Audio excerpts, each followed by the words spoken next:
যত ইচ্ছে খোদা জাগাও তোমার ইশারাতে আমার শত ভাবনা খোদা ভাবাও তোমার করুণাতে আমার যত ইচ্ছে খোদা। আসসালামু আলাইকুম ওয়া রাহমাতুল্লাহি ওয়া বারাকাতুহু। আলহামদুলিল্লাহ ওয়াসসালাতু ওয়াসসালামু আলা রাসূলিল্লাহি ওয়া বা'দ। সুপ্রিয় দর্শক, স্বাগত জানাচ্ছি এইচএম স্টিল প্রেজেন্স বরকতময় সাহরি অনুষ্ঠানে, powered by Beacon BRB and BRB hospital. দর্শক সুন্দর আয়োজনে আমরা ইসলাম এবং জীবন ঘনিষ্ঠ বিভিন্ন গুরুত্বপূর্ণ বিষয় নিয়ে আলোচনা অবতারণা করে থাকি। অনুষ্ঠানের শুরুতেই থাকছে মহাগ্রন্থ পবিত্র কোরআনে কারীম থেকে তেলাওয়াত। আমার যত ইচ্ছে খোদা।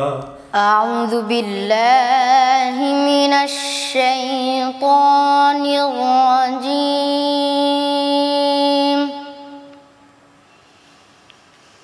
بسم الله الرحمن الرحيم.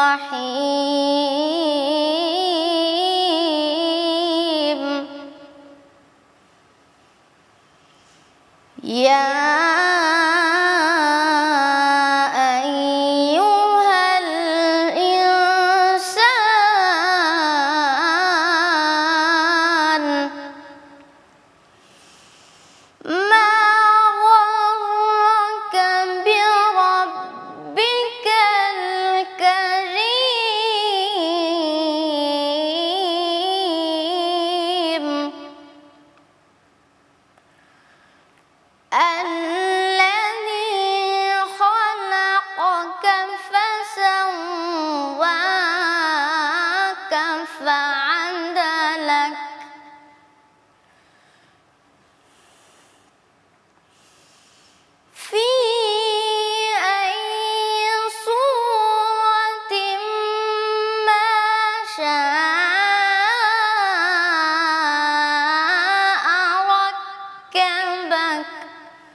يوم لا تملك نفس لنفس شيئا والأمر يومئذ لله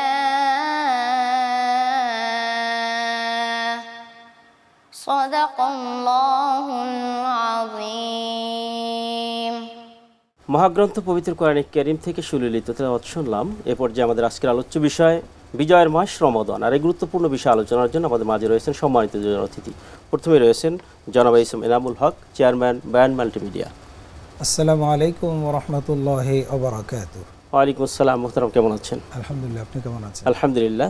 এরপরে রয়েছেন প্রফেসর ডক্টর রেজাউল হুসাইন, সহযোগী অধ্যাপক, জগন্নাথ বিশ্ববিদ্যালয়। আসসালামু আলাইকুম ওয়া রাহমাতুল্লাহি ওয়া বারাকাতুহু। আমরা প্রথমে শায়েখ আপনার কাছে আসবো যে বিজয়ের মাস রমাদান। তো আল্লাহ রাব্বুল আলামিন তো ইসলামের যে সর্বপ্রথম বিজয় অর্থাৎ বদরের যে ঐতিহাসিক যুদ্ধ 17 রমাদান অনুষ্ঠিত হয়েছে, সেটা কিন্তু এই রমাদানের 17 তারিখ, এবং শুধু বদর না, আরও গুরুত্বপূর্ণ অনেকগুলো বিজয় রমাদান মাসে অনুষ্ঠিত হয়েছে। তো এ ব্যাপারে যদি আপনি বলতেন। আলহামদুলিল্লাহ ওয়াসসালাতু ওয়াসসালামু আলা রাসূলিল্লাহ ওয়া বাদ। আপনাকে ধন্যবাদ জানাচ্ছি অনুষ্ঠানে আমাকে আমন্ত্রণ জানানোর জন্য। বিজয়ের মাস রমাদান শিরোনামটাই দিয়েছেন যে রমাদান মাস। আমরা যেটা জানি যে রমাদান মাস মানে হচ্ছে সিয়ামের মাস, ইবাদতের মাস, তারাবির মাস, নফল নামাজের মাস, সাহারি ইফতারির মাস। এর বাইরে বিজয়ের মাস রমাদানে আবার বিজয় কিসে? কিন্তু রমাদান হচ্ছে আসলেই প্রকৃত বিজয়ের মাস। কারণ রমাদানের প্রথম বিজয় হচ্ছে রমাদান সিয়ামের মাধ্যমে, ইবাদতের মাধ্যমে, মানুষকে তাওবার মাধ্যমে একেবারে পবিত্র করে দেয়, আল্লাহ পাকের নৈকট্যশীল করে দেয়। এবং রমাদানের যে মূল উদ্দেশ্য যে লাআল্লাকুম তাত্তাকুন, সিয়াম ফরজের মাধ্যমে আল্লাহ পাক যে মানুষকে মোত্তাকি বানাবে, সেই মোত্তাকির দ্বার প্রান্তে পৌঁছে দেয় রমাদান। এই জন্য এর মাধ্যমে ব্যক্তিকেন্দ্রিক সফলতা চলে আসে, বিজয় চলে আসে। এরপরে আপনি যে প্রশ্ন করেছেন বিজয়ের মাস রমাদান, মূলত ইসলামের ইতিহাসের দিকে তাকালে আমরা যখন দেখি কোরআন খুললে বা ইসলামের হাদিসের পাতা এবং ইসলামের যে ইতিহাস, এর ভিতরে আমরা তাকালেই দেখতে পাই যে আসলেই রমাদান বিজয়ের মাস। কারণ এই রমাদান শুধু সিয়াম সাধনার মধ্যে সীমাবদ্ধ নয়। এই রমাদানে সর্বপ্রথম বিজয় এসেছে রমাদানের 8 তারিখে ফতে মক্কা, যেটা ইসলামের সর্বপ্রথম বিজয়। যে ফতে মক্কাটা পুরো মক্কা যেখান থেকে বিশ্ব নবীকে সাহাবায়ে 313 জনকে বের করে দেওয়া হলো, তারা মক্কা থেকে মদিনায় চলে গেল। সেই মদিনার থেকে আবার ভূখণ্ড মক্কা তাদের হাতে এনে দিল আল্লাহ পাক বিজয়ের মাধ্যমে। আল্লাহ পাকের সম্পর্কে একটা সূরাই নাজিল করেছেন, সূরাতুন নাসর। সেখানে আল্লাহ পাক বলেছেন ইজা জাআ নাসরুল্লাহি ওয়াল ফাতহ রাআইতান নাস ইয়াদখুলুনা ফি দীনিল্লাহি আফওয়াজা ফাসাব্বিহ বিহামদি রাব্বিকা ওয়াস্তাগফির ইন্নাহু কানা তাওয়াবা। আল্লাহ পাক এই সূরা নাজিল করে ফতে মক্কার কথা বলতেছেন। তার আগেই এটার যে প্রেক্ষাপট, এই প্রেক্ষাপটেই আল্লাহ পাক তাকে ভবিষ্যৎবাণী জানাই দিলেন। প্রেক্ষাপটের আলোকে এই সূরা নাজিল করে আল্লাহ পাক জানাই দিলেন, হে নবী, যখন দেখবেন আমার পক্ষ থেকে আপনার কাছে বিজয় আসবে, তখন দেখবেন এই মানুষগুলি দলে দলে আপনার দিনের মধ্যে প্রবেশ। সুতরাং এই ফতে মক্কাটাও কিন্তু এই রমজানের 8 তারিখে সংঘটিত হয়েছিল। এই জন্য রমাদান মূলত বিজয়, মক্কা বিজয়ের মতন একটা মহাবিজয় এই রমাদানে হয়েছে। আরেকটি বিজয় হচ্ছে যুদ্ধের মাধ্যমে। মক্কা বিনা যুদ্ধেই হয়েছিল মক্কা বিজয়, কিন্তু আর একটা হচ্ছে রক্তক্ষয়ী ইসলামের প্রথম যুদ্ধ, যেটা বদর দিবস। বদর যুদ্ধ মানে আমরা জানি 17 রমাদানে সংগঠিত হয়েছিল। তাহলে রমাদানের রোজা রেখে রমাদান মাসে যে যুদ্ধ করতে হবে এবং যুদ্ধের জন্য প্রয়োজনে রোজা যে কাজা করা যাবে, ভঙ্গ করা যাবে, সেটাও কিন্তু এই রমাদান শিক্ষা দেয়। সুতরাং ইসলাম মূলত এসেছে, ইসলামকে পৃথিবীতে আল্লাহ পাক সমস্ত কিছুর উপরে বিজয় করার জন্যই মূলত আল্লাহ পাক ইসলাম নামক একটি বিধান দিয়েছেন। দিয়া রসুলকে আল্লাহ পাক বলেছেন হুয়াল্লাযী আরসালা রাসূলাহু বিল হুদা ওয়া দীনিল হাক্কি লিইযহিরাহু আলা দ্বীনি কুল্লি। কোরআনের 3 জায়গায় আল্লাহ পাক বলেছেন, হে রসুল, আপনাকে একটা সত্য বিধান দিয়ে পাঠালাম।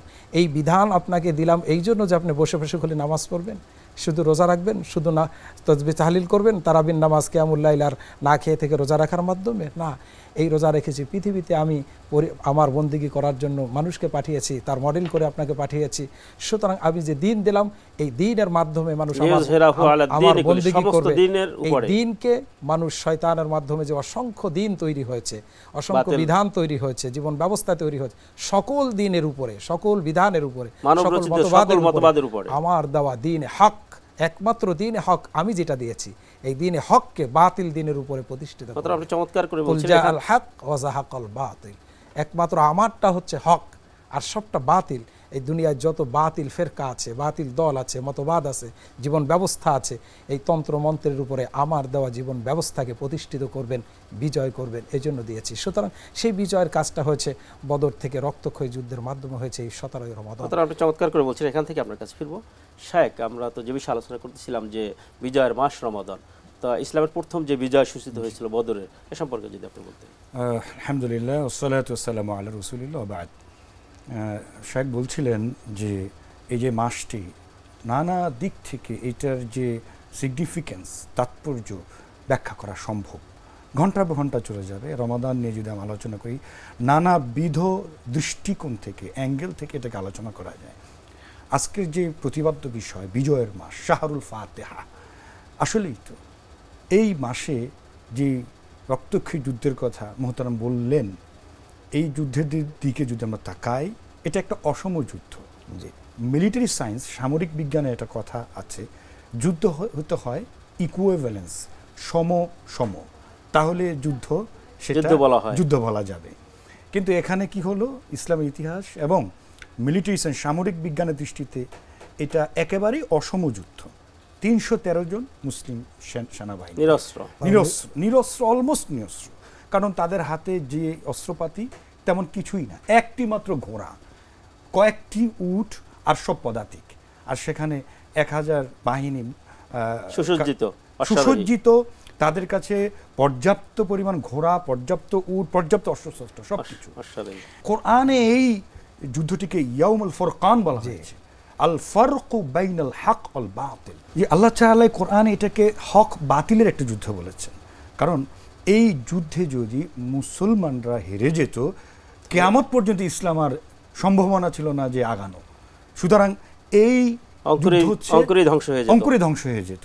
এই জন্য আল্লাহর কাছে নবী সাল্লাল্লাহু আলাইহি ওয়াসাল্লাম বারবার সারাক্ষণ যুদ্ধের আগের দিন রাতেও সারা রাত কেঁদে কেঁদে অস্থির হয়ে গিয়েছিলেন যে আল্লাহ তুমি আমাকে এই যুদ্ধে জয়লাভ কর, কারণ যদি তুমি বিজয় না দাও, হাদিসে এসেছে, তাহলে চিরদিনের জন্য ইসলাম বলার মতো আর কেউ থাকবে না, মুছে যাবে। বিশ্বনবী এতটা বেকরার হয়ে একেবারে বেকুল হয়ে গিয়েছিলেন, শেষ পর্যন্ত সাহাবীরা তাকে দোয়া থেকে মাহরুম করেছে যে হুজুর আর কত, আল্লাহ অবশ্যই বিজয় দান করবেন, নিশ্চয়ই বিজয় দান করবেন। এবং দেখুন আল্লাহ তাআলার কি কুদরত এই যুদ্ধের মধ্যে হয়েছে, যে এমন একটা অসম যুদ্ধ যখন শুরু হয়ে গেল, যুদ্ধের দামামা যখন বেজে উঠল, তখন এমন ইমানি জজবা 313 জনের মধ্যে আল্লাহ তাআলা দিলেন।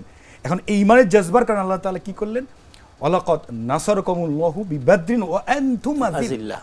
আল্লাহ তাআলা বদরের যুদ্ধে স্পষ্ট করে বলেন যে আমি সাহায্য করেছি স্বয়ং প্রত্যক্ষ, বিসালাসাতি আলাফিন মিনাল মালাইকা বিখামসাতি আলাফিন মালাইকা, 3000 বা 5000 ফেরেশতা দিয়ে আল্লাহ তাআলা সম্মুখ যুদ্ধ দিয়ে তাদেরকে যুদ্ধের ময়দানে সরাসরি দেখতে পেয়েছে। মোহতারাম, আমি এই জাবালে মালাইকা এবার উঠেছি, আপনি লক্ষ্য করে দেখেছেন যে দেখেন এই জাবালে মালাইকা ওই চারদিকে প্রত্যেকটা পাহাড় হচ্ছে পাথরের পাহাড়, একমাত্র ওই পাহাড়টি বালুর পাহাড়।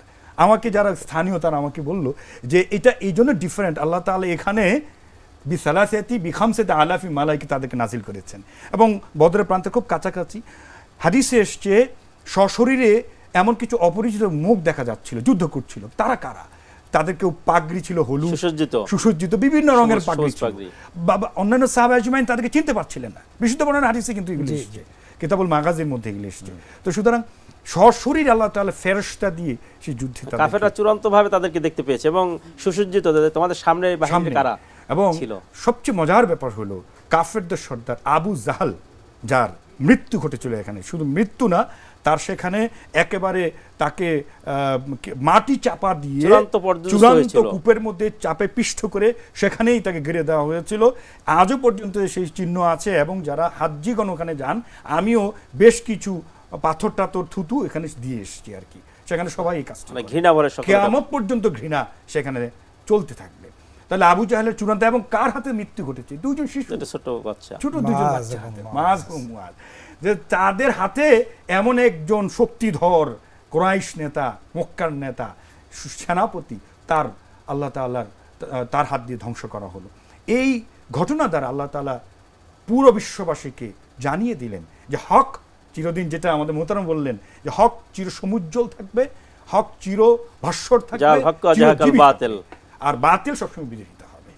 মোহতারাম, আপনার কাছে এখান থেকে ফিরবো। শায়েখ, আমরা চমৎকার করে শায়েখ আলোচনা করতেছিলেন। আমরা আসলে যে বদরের তো আল্লাহ রাব্বুল আলামিন যে দৃষ্টিভঙ্গি, যে বদরের যে চূড়ান্ত যে প্রতিফলগুলো আমরা লক্ষ্য করেছি এবং পরবর্তী যে এগুলো প্রতিফলিত হয়েছে, তো বদর ছাড়াও তো অন্যান্য যে বিজয়গুলো হয়েছে, আমরা একটু পার্ট বাই পার্ট যদি এই বিষয়গুলো, যে আমাদের প্রেক্ষাপট কি এটার প্রতিফল আমরা পেয়েছি বিজয় থেকে।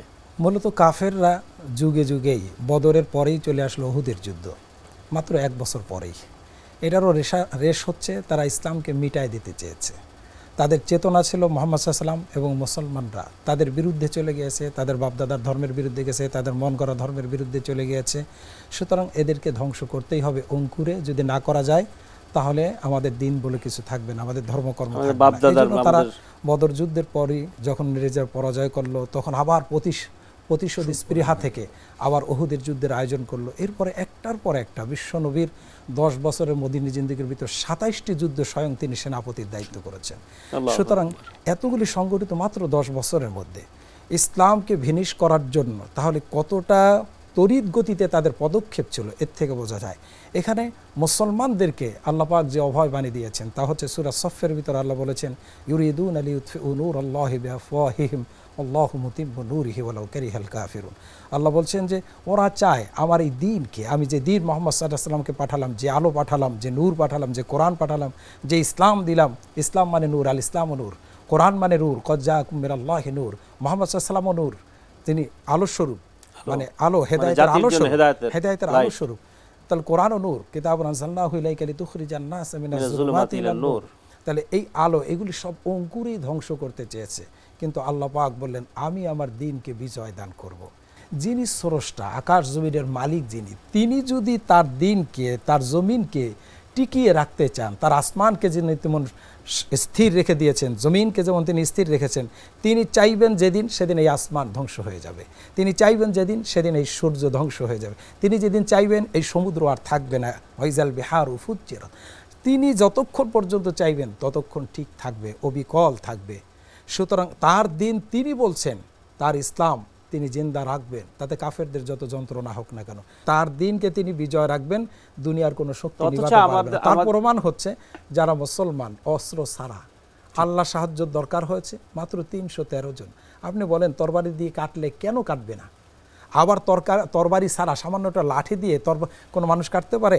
অথচ বিশ্বনবী প্রমাণ করেছেন। বদরের যুদ্ধে এক সাহাবী এসে বললেন যে আমার কাছে কোনো অস্ত্র নাই। বিশ্বনবী বললেন আমার কাছে ওদের কিছু নেই, আমি তোমাকে কি দেবো? বলেন ইয়া রাসূল আপনার হাত দিয়ে যা কিছু একটা দেন। রাসূলুল্লাহ চতুর্দিক ফিরে দেখলেন পাশে একটা খেজুরের ডাল পড়ে আছে, এই খেজুরের ডালটা দিয়েছেন। খেজুরের ডাল নিয়ে সাহাবী যুদ্ধের ময়দানে আলোচনা করতেছেন। আমি যেটা বলতেছিলাম যে একজন সাহাবী পরে রাসূলুল্লাহ একটা খেজুরের ডাল তার হাতে তুলে দিলেন। ওই সাহাবী বলতেছেন আমি যখন এই খেজুরের ডাল নিয়ে কাফেরের বিরুদ্ধে, কাফেরের তরবারির আঘাতকে ফিরিয়ে দিয়ে যখন তাকে আমি আঘাত করছিলাম, কাফের দ্বিখণ্ডিত হয়ে জমির মধ্যে পড়ে গিয়েছে। তাহলে সাহায্যটা কার? আল্লাহ। সুতরাং আল্লাহ পাক তার দ্বীনকে যদি বিজয় করেন, সংখ্যা দিয়ে বিজয় হয় না, ইমানের বলে, শক্তি দিয়ে বিজয় হয় না, অস্ত্র দিয়ে বিজয় হয় না। যদি ইমান ঠিক থাকে, আল্লাহ বলেছেন ওয়াকানা হাক্কান আলাইনা নাসরুল মুমিনিন, মুমিনদেরকে আমি আল্লাহ অবশ্যই সাহায্য করব। চমৎকার করে বলছিলেন। আমরা সর্বশেষ শায়েখ আপনার কাছে আসব যে বদরের থেকে কি শিক্ষা আমরা এই মুসলিম বিশ্ব বা মুসলিম মিল্লাতের, বিশেষ করে মুসলিম রাষ্ট্রপ্রধানদের কি শিক্ষা? ইমানদার তো আমরা সবাই নিজেকে ঘোষণা করেছি, আমরা সবাই ইমানদার, কিন্তু তারপর আল্লাহ তাআলা বললেন যে হে ইমানদার মানে ইয়া আইয়ুহাল্লাযিনা আমানু দুখুলু ফিস সিলমি কাফা, পরিপূর্ণভাবে। এক্স্যাক্টলি আমাদের সেই জায়গায় ঘাটতি আছে। আমরা ইমানদার দাবি করছি, আল্লাহ ইমানদারকে বললেন যে হে ইমানদারেরা তোমরা ইসলামে পরিপূর্ণভাবে কমপ্লিটলি প্রবেশ করো।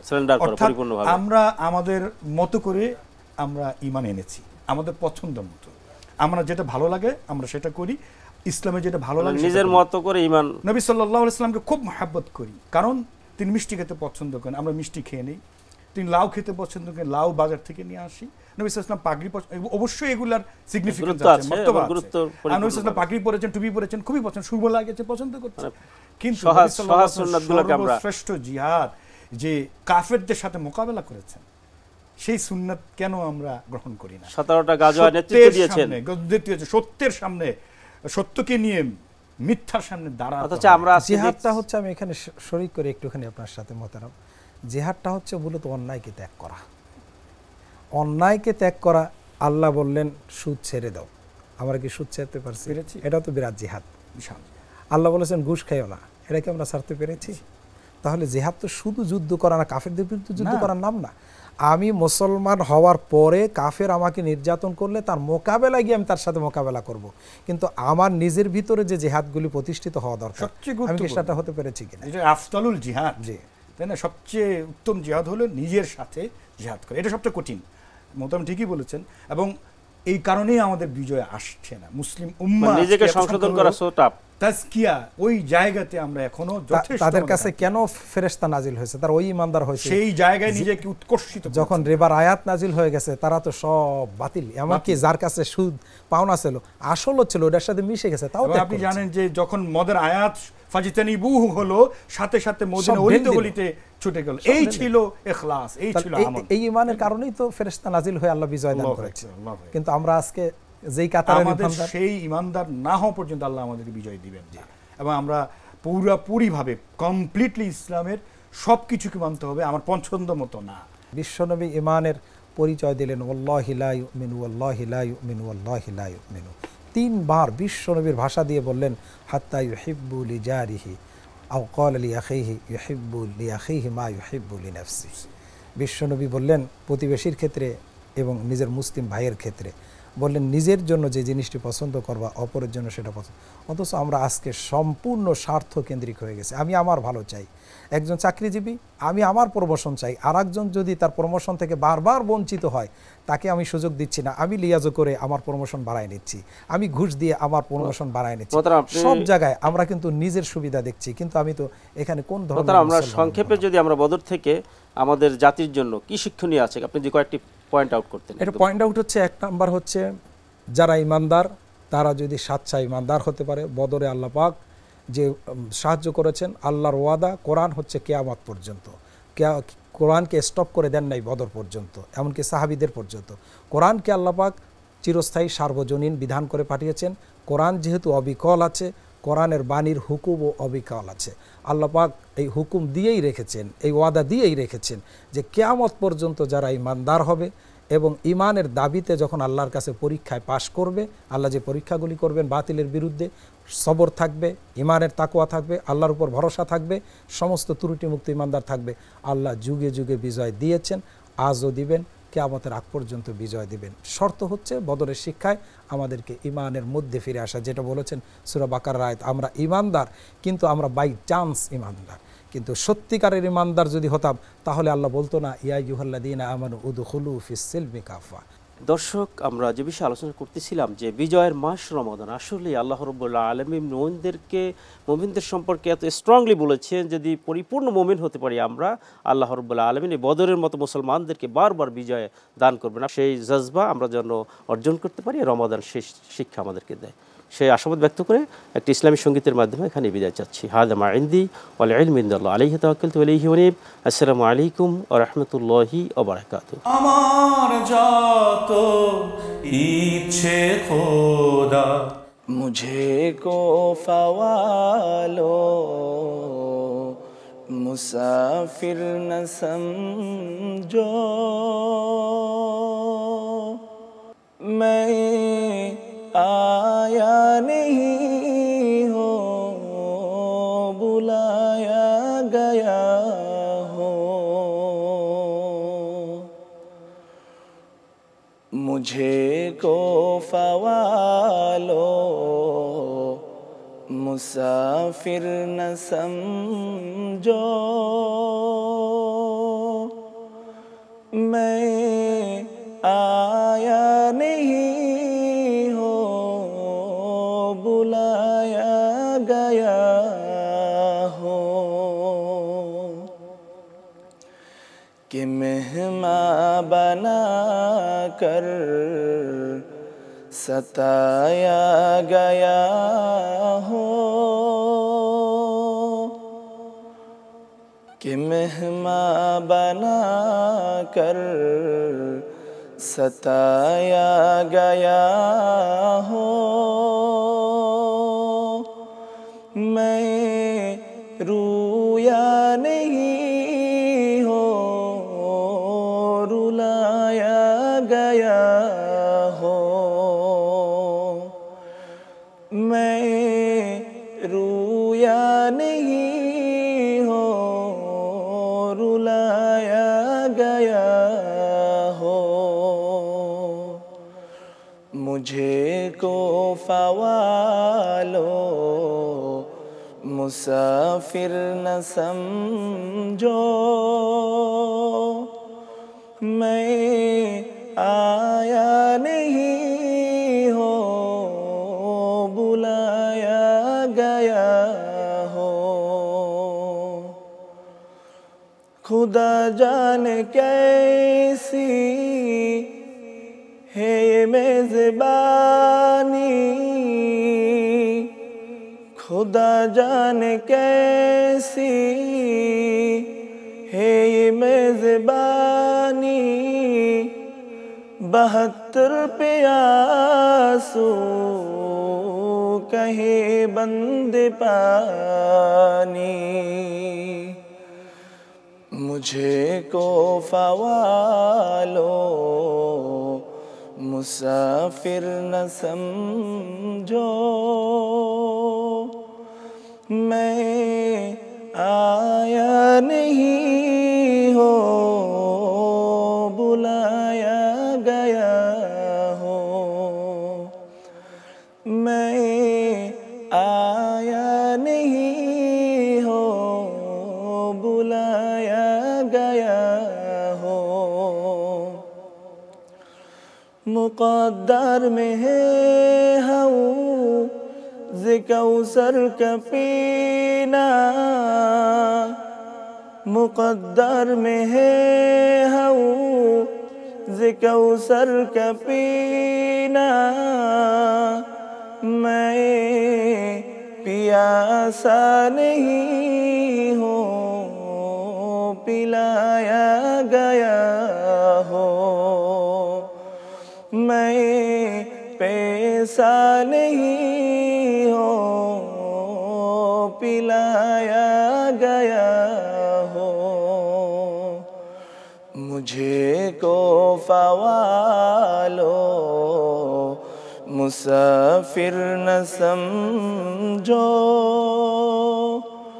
मैं आया नहीं हो, बुलाया गया हो। झुका था जो सर बार गाहे खुदा में, झुका था जो सर बार गाहे खुदा में, वही सर कलम है गया करबला में। मुझे को फ़वालो मुसाफिर न समझो, मैं आया नहीं हो, बुलाया गया हो। शहादत की मंजिल को पाया है मैंने, शहादत की मंजिल को पाया है मैंने, मैं मुर्दा नहीं हो, जिलाया गया हो, मैं मुर्दा नहीं हो, जिलाया गया हो। मुझे को फ़वालो मुसाफिर न समझो, मैं आया नहीं